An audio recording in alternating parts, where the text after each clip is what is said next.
Gita Gopinath is the Economic Counselor and Director of the Research Department at the International Monetary Fund. She is an Indian-American economist who's been the Chief Economist of the International Monetary Fund since 2019. She is interviewed by Ranuka Matil, Managing Editor of Forbes Women Africa and Forbes Africa.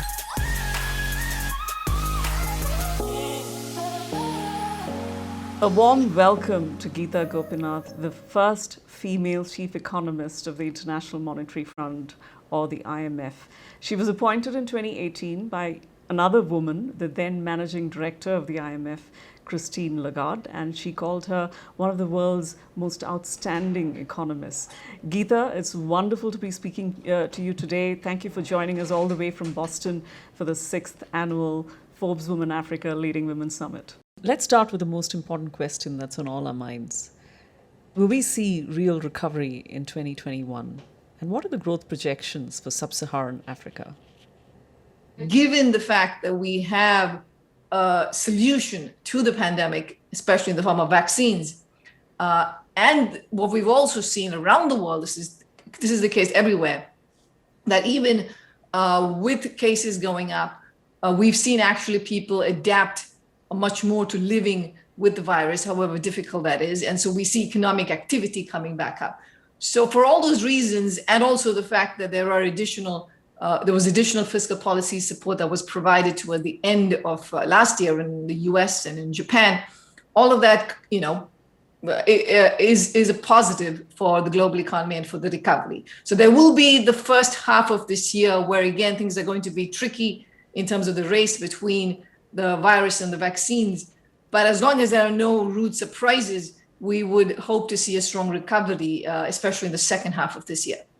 The same applies for sub-Saharan Africa, where our estimate was the growth was negative 2.6% last year, which is, the lowest in recorded history. So this is in any kind of records that you find. So it was a historic collapse, and we have the region rebounding to 3.2% this year.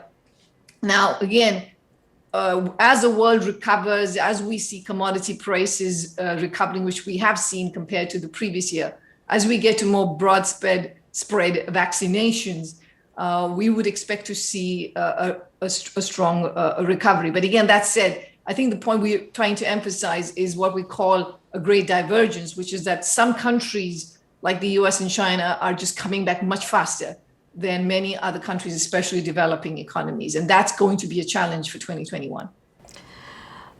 Gita, let's move to the really weak economies, the economies that are financially distressed and don't have any kind of options whatsoever.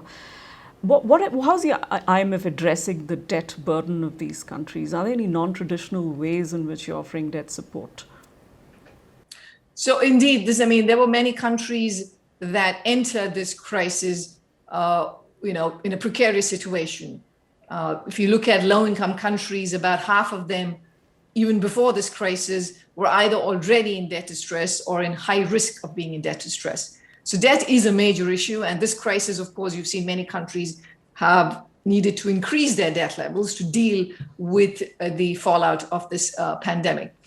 So the question is, how are we helping countries with these kinds of high levels of debt? There are multiple things that are being done. One, of course, is providing debt relief. The IMF is doing that directly for its own poorer members in terms of providing, debt relief in terms of what payments that they have to make to the IMF, so that instead they can use that money to pay for health spending, to make cash transfers to the poor.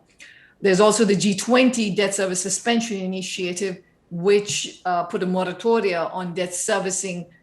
And it's been extended until the middle of this year. And at the spring meetings in April, we will see if there's going to be a further extension. There's clearly a need for it.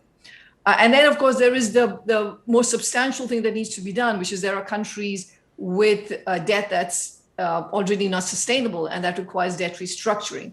I would say one important initiative of 2020 was the G20 adopting the common framework for debt restructuring. And the idea there would be to have much more timely resolution of the debt issues in countries, much more comprehensive. So, you would have a country who decides that they want to have this kind of debt restructuring. They would deal with all the Paris Club creditors, but also non-Paris Club creditors like China. They would all have one common framework. There would be one set of negotiations in terms of how to, how do we restructure the country's debt? And importantly, once that's done, the country can't turn around and offer another creditor of more favorable terms. So this would apply to all creditors, including private sector creditors. So these are very important steps that have been taken. Of course, a lot depends on how it gets implemented. We have countries that have already signed up for this framework. The IMF is very involved in this process, but we'll see. But this is a very important issue that should be addressed urgently. It's indeed heartening to see the positive momentum that the IMF has with G20 in addressing the requests of the weaker economies for debt waiver. What about the changing dynamics in the global supply chain? We know that the globalization of change, globalization of trade and movement of capital have played a significant role in poverty alleviation, the creation of infrastructure. But with COVID-19, there seems to be this danger of that reversal. A lot of major economies have cut supply routes, especially with China. Do you see this as merely a reaction to the pandemic, or this is a trend, or is this something that will stay? If you look at the facts in terms of what's been happening with global trade in goods, that has recovered very quickly. Just as you've seen manufacturing recover much faster than services around the world, you've seen global trade recover. And even by the end of 2020, it had gone past its pre-COVID level. So at least when you look at just the simple numbers, there's nothing there that strikes you as saying that, okay, this was a time when global trade broke down and you saw people turning more inward and buying their products more from home. So that's certainly not the case on any kind of a grand scale. Yes, there were some disruptions in supply chains, but that got fixed pretty quickly. Now you do see some extensions and delays in products being delivered. But again, given the size of this crisis, the nature of this crisis, the fact that there's been so much resilience in the global trading system, I think is quite heartening. Now, again, there will be a reconsideration of, should we be producing certain kinds of products more at home, just to make sure that we're not held hostage to the global trading system. I think that will be done. Again, we don't have the data to see how strongly that is happening, but that might happen. But there are a couple of don'ts, which is that don't put restrictions on exports of medical supplies. That's a very important issue. We've seen, because countries are working together, we're able to get the right kinds of products that people need at reasonable prices. And that's a big plus for global trade. Much more work needs to be done. Everybody understands the system is far from perfect. There needs to be reform of the world trading system. But again, this has to be making progress on that front, as opposed to raising barriers and countries turning protectionist. So you spoke about local and regional trade. Now we've had the African Continental Free Trade Area Act implemented in Africa from the 1st of January. It's the biggest trading bloc in the world after the WTO. What kind of opportunities do you see for greater integration on what is a very heterogeneous continent? Now, this is this agreement was a truly impressive accomplishment. And the benefits are tremendous. So, if you look at the share of trade that takes place within the African continent, that is much lower than what you see within other kinds of intra-regional trade. So there is certainly scope to grow trade. Second, we find that when you look at intra-regional trade, they tend to be more sophisticated in the kinds of products you're selling, what we call a higher value added goods. And that also helps with bringing up your own manufacturing capacity. So that's another big plus. It's, of course, important to recognize that whenever you do open up to trade and you increase trade, there can be disruptions. There can be certain kinds of workers who get negatively impacted.